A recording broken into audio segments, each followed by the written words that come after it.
جی ساتھیوں، آئیے اب آج کے لیکچر کا آغاز کیے دیتے ہیں۔ آج کے اس لیکچر میں ہم سبق کا خلاصہ تحریر کرنے کا طریقہ کار سیکھیں گے۔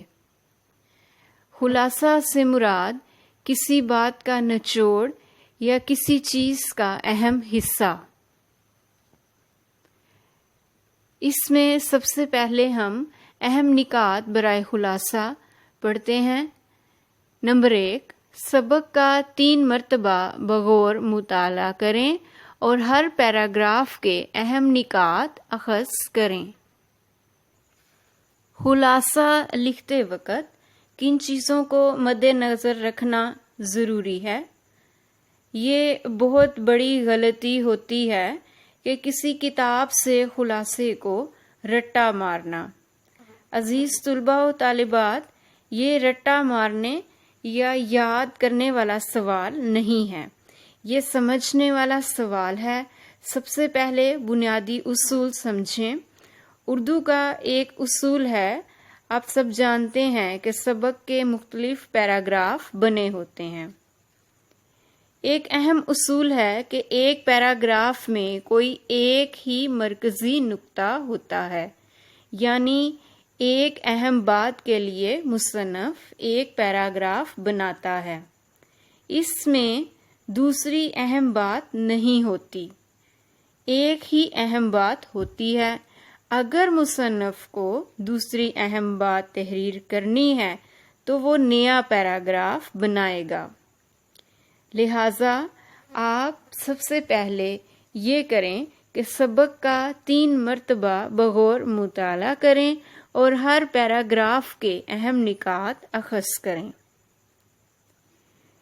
جب آپ کسی سبق کا 3 مرتبہ بغور مطالعہ کریں گے تو پہلی دفعہ پڑھنے پر آپ کو یہ سمجھ آئے گی کہ یہ سبق کیا ہے اور کس بارے میں ہے، کیونکہ پہلے تو آپ کو پتہ ہی نہیں تھا کہ یہ سبق کس بارے میں ہے۔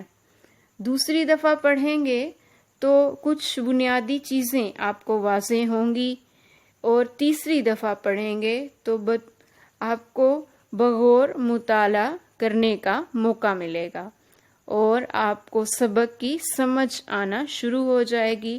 تو کم از کم 3 دفعہ غور سے سبق کو پڑھیں اور پھر ایک پیراگراف کو بغور پڑھنے اور دیکھنے سے آپ کو اس میں ایک اہم نقطہ نظر آئے گا۔ میں نے ابھی عرض کی کہ ایک پیراگراف میں ایک ہی اہم بات ہوگی، 2 نہیں ہوں گی، تو آپ پورا پیراگراف پڑھیں، اس میں سے اہم نقطہ اخذ کر لیں یا نکال لیں، بے شک اسے کتاب پر یا کاپی پر لکھ لیں۔ اور اس پیراگراف میں یہ اہم بات ہے، یعنی ایک سبق میں 10 پیراگراف ہوں گے تو آپ کے پاس 10 اہم نکات ہونے چاہیے۔ جی، نمبر 2 پہ یہ لکھا ہے، اخذ شدہ اہم نکات کو مختصر طور پر اپنے الفاظ میں تحریر کریں۔ سب کی خلاصہ کو زبانی یاد کرنا غلط ہے۔ کچھ بچے یہ غلطیاں کرتے ہیں کہ وہ کسی سبق کے خلاصے کو ہیلپنگ بک سے یا کسی اور کتاب سے زبانی یاد کر لیتے ہیں۔ عزیز طلباء و طالبات، یہ سوال رٹا مارنے کا یا زبانی یاد کرنے کا نہیں ہے، بلکہ یہ سوال خود سے حل کرنے کا ہے۔ نقطہ نمبر 2 میں ہمیں یہ سمجھانے کی کوشش کی جا رہی ہے کہ ہم جب اہم نکات کو اخذ کر لیں تو انہی نکات کو اپنے الفاظ میں بیان کر دیں گے تو وہ سب کی خلاصہ بن جائے گا۔ سبق کے خلاصے کو رٹا مت ماریں، اہم نکات نکال لیں، ان اہم نکات کو مختصر اپنے الفاظ میں لکھ لیں تو وہ سب کی خلاصہ بن جاتا ہے۔ تیسرے نمبر پر جو اصول یا اہم نقطہ ہم نے پڑھنا ہے، یہ سب سے اہم اصول ہے۔ اس اصول کے بغیر آپ ایک بہترین قسم کا خلاصہ تحریر نہیں کر سکتے۔ آئیے اب اس کو دیکھتے ہیں۔ سبق کے تمام اہم نکات تحریر کریں۔ غیر سبقی مواد، شعری اور نثری حوالہ جات سے مکمل گریز کریں۔ آپ کو ایک اہم اصول بتا دوں کہ جس کی وجہ سے نمبر کٹتے ہیں یا بڑھنے کی امید ہوتی ہے۔ سبقی خلاصے کا اصول یہ ہوتا ہے کہ سبق کے تمام اہم نکات اس میں آ جائیں اور کوئی بات رہ نہ جائے، کوئی غیر ضروری بات نہ آئے۔ اس کی طوالت کتنی ہوتی ہے؟ اس کی طوالت 2 یا 3 صفحات کے درمیان ہوتی ہے، اور یہ وہ 3 اہم اصول ہیں جس کی وجہ سے آپ کے پیپر کی جانچ کی جاتی ہے اور نمبر لگائے جاتے ہیں۔ پیارے بچوں، جیسا کہ میں نے ابھی آپ کو بتایا کہ خلاصہ لکھتے وقت ہم غیر سبقی مواد تحریر نہیں کریں گے۔ اب آپ کے ذہن میں یہ سوال آتا ہوگا کہ غیر سبقی مواد کیا ہے؟ غیر سبقی مواد سے مراد ہے کہ آپ نے کوئی شعر کا حوالہ دے دیا، کوئی نثری حوالہ دے دیا، کوئی آیت کا حوالہ دے دیا، کوئی آیت لکھ دی، کوئی حدیث لکھ دی، کوئی قول، قصہ، کہانی یا ضرب المثل لکھ دیا، تو یاد رکھیں کہ کتنی ہی اچھی بات ہو، کتنی ہی اہم بات ہو، اس کو تحریر نہیں کرنا اگر اس کا ذکر سبق میں نہیں ہے۔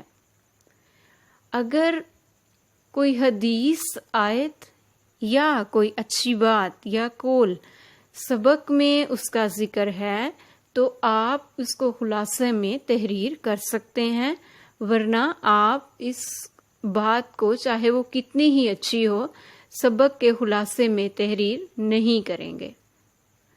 اس کے علاوہ اگر طلباء و طالبات اس بات کی غلطی کرتے ہیں کہ وہ غیر سبقی مواد کو خلاصے میں تحریر کر دیں تو ممتحن کیا کرے گا کہ اس کو کراس لگا دے گا اور نیچے لکھ دے گا غیر متعلقہ مواد۔ تو اب آپ نے اس چیز کا خاص خیال رکھنا ہے کہ سبق کا خلاصہ لکھتے وقت صرف وہی بات لکھنی ہے جو سبق میں ہے۔ اگر سبق میں شعر، حدیث، آیت لکھی ہے تو پھر آپ خلاصہ میں لکھ سکتے ہیں، اور اگر اس میں نہیں لکھی تو پھر آپ خلاصہ میں لکھنے سے گریز کریں۔ یہ سب سے اہم اصول ہے۔ نمبر 4، سبقی خلاصہ کی طوالت حسب ضرورت 2 یا 3 صفحات کے درمیان ہو۔ اہم نکات مارکر سے ضرور نمایاں کریں۔ یعنی سبق کی طوالت یا لینگتھ یا اس کی لمبائی 2 یا 3 صفحات کے درمیان ہو۔ کسی بھی سبق کا خلاصہ 2 صفحات سے کم نہ ہو اور 3 صفحات سے زیادہ نہ ہو، بلکہ 2 سے 3 صفحات کے درمیان ہو۔ آخری اور اہم ترین بات یہ ہے کہ اہم نکات کو مارکر سے ضرور نمایاں کریں، اس کو ہائی لائٹ کریں تاکہ پیپر چیک کرنے میں ممتحن کو آسانی ہو اور وہ خوشی سے آپ کو پیپر چیک کرے اور آسانی سے آپ کے نمبر لگا سکے۔ اگر ان اہم نکات کو آپ مارکر سے نمایاں کریں گے، اس کو ہائی لائٹ کریں گے، تو ممتحن کو دور سے ہی پیپر کو پکڑتے آپ کی اہلیت کو سمجھ جائے گا اور ممتحن آپ کو اچھے نمبر دے گا۔ اور اگر آپ ایسا نہیں کرتے تو ممتحن پورا مواد پڑھنے کے بعد چونکہ اس کو مشکل کا سامنا ہوگا، اس لیے وہ آپ کے نمبر کاٹ بھی سکتا ہے۔ اس طرح آپ کے نمبر کم ہو سکتے ہیں، کیونکہ ہو سکتا ہے کوئی ایسی اہم بات آپ نے بیان کی ہو یا لکھی ہو جس پر ممتحن کی نظر نہیں گئی، اس طرح وہ نمبر کاٹ لیتا ہے۔ لہذا یہ بہت بہتر ہوگا اگر آپ اہم نکات کو مارکر سے نمایاں کریں۔ اور ساتھیوں، سب سے اہم بات یہ بھی ہے کہ اگر پیپر میں سبق کا خلاصہ تحریر کرنے کا سوال نمبر 4 ہے تو آپ نے اس کو جواب لکھتے وقت سوال نمبر 4 ہی تحریر کرنا ہے، کیونکہ جب طلباء و طالبات اکثر یہ غلطیاں کرتے ہیں کہ سب سے پہلے وہ پیپر حل کرتے وقت سبق کا خلاصہ اگر سب سے پہلے اس سوال کو حل کرنا چاہ رہے ہیں تو چونکہ پیپر پر سوال نمبر 4 پر سبق کا خلاصہ دیا گیا ہے، لیکن طلباء چونکہ سب سے پہلے اس سوال کو حل کر رہے ہیں، اس لیے وہ یہ غلطی کرتے ہیں کہ سوال نمبر 1 لکھ کر سبق کا خلاصہ تحریر کرنا شروع کر دیتے ہیں، اور ایسا کرنے سے ممتحن کو مشکل کا سامنا ہوتا ہے اور پھر وہ نمبر اس بات کے بھی کاٹ لیتا ہے۔ لہٰذا آپ کو چاہیے کہ جب آپ پیپر پر جوابات لکھنا تحریر کرنا شروع کریں تو آپ کوسچن پیپر پر یا پیپر پر موجود سوال نمبر ہی آپ جوابی صفحے پر لکھیں۔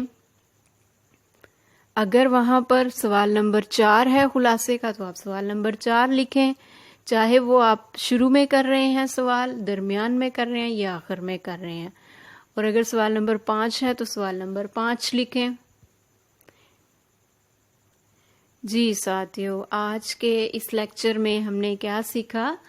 ہم نے اس میں یہ سیکھا کہ ہمیں سبق کا خلاصہ لکھتے وقت سب سے پہلے 3 مرتبہ اس کو غور سے پڑھنا ہے، اور ایک پیراگراف میں چونکہ آپ کو بتایا گیا ہے ایک ہی اہم بات ہوتی ہے، دوسری اہم بات نہیں ہوتی۔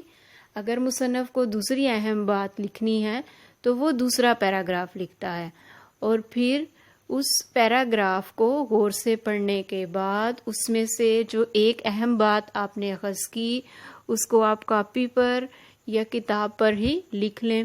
اس کے بعد جو اہم نکات آپ نے اخذ کر لیے ان اخذ شدہ اہم نکات کو مختصر اپنے الفاظ میں لکھیں، اور کوشش یہ کریں جو سب سے اہم اصول ہے خلاصے کا تحریر کرنے کا کہ ان اہم نکات میں آپ ان کو جب اپنے الفاظ میں بیان کرنے لگیں تو غیر سبقی مواد اس میں شامل نہ کریں، اور سبق کے خلاصے کی طوالت یا لمبائی کتنی ہوگی وہ 2 اور 3 صفحات کے درمیان ہوگی، یعنی 2 صفحات کم سے کم لازماً ہوں اور 3 صفحات سے زیادہ نہ ہوں،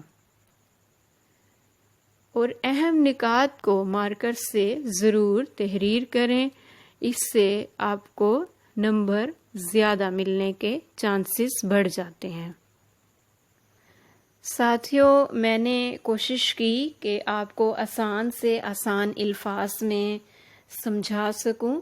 اگر ہمارے لیکچر کی یہ کوشش آپ کو مفید لگی، آپ کو اچھا لگا تو برائے مہربانی دوسروں کے ساتھ اس کو شیئر کریں تاکہ علم کا سلسلہ آگے سے آگے بڑھتا جائے۔ اور آج کی اس اچھی بات پر ہم لیکچر کا اختتام کیے دیتے ہیں کہ اپنی صحت کا بہت خیال رکھیں، پانی کا زیادہ استعمال کریں، گرمیوں کا موسم ہے، پھل کھائیں، تمام سبزیاں کھائیں، بڑوں کا کہنا مانیں، نماز کی پابندی کریں۔ بہت شکریہ، اپنا خیال رکھیں، اللہ حافظ۔